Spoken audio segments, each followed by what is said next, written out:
Relationship কি আদৌ important? আপনি কি মনে করেন? হ্যাঁ, রিলেশনশিপ ভীষণভাবে ইম্পর্টেন্ট।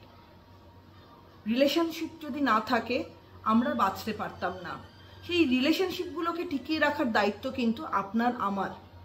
সে ভাই বোনের সাথে হোক, বাবা মায়ের সাথে হোক, ভালোবাসার মানুষের সাথে হোক, বন্ধু বান্ধবের সাথে হোক, একতরফা কোনো কিছুই হয় না।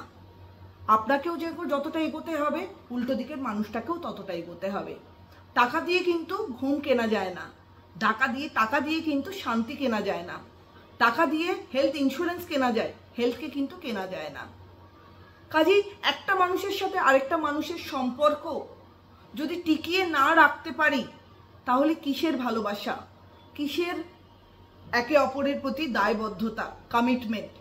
একটা রাবার ব্যান্ড দেখেছেন, সেটা আপনি যত টানবেন তত স্ট্রেচ হবে আর তার একে অপরের থেকে দূরত্ব বাড়বে, একটা সময়ের পর সেটা ছিঁড়ে যাবে। তো রিলেশনশিপগুলোকে গুরুত্ব দিন, টাকা পয়সাতে গর্ব না করে রিলেশনগুলোকে গুরুত্ব দিয়ে সেগুলোকে নিজের কাছে প্রিজার্ভ করে রাখুন।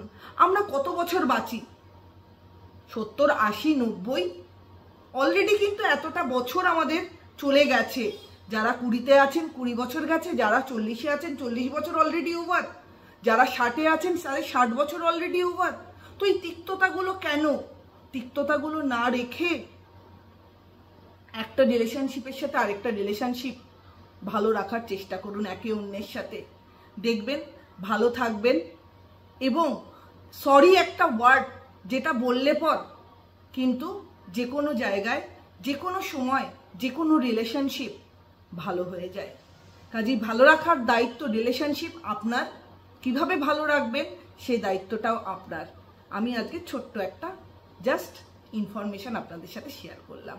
সবাই ভালো থাকবেন, সুস্থ থাকবেন। ভালো লাগলে চ্যানেলটা লাইক অ্যান্ড সাবস্ক্রাইব করে দেবেন। নমস্কার।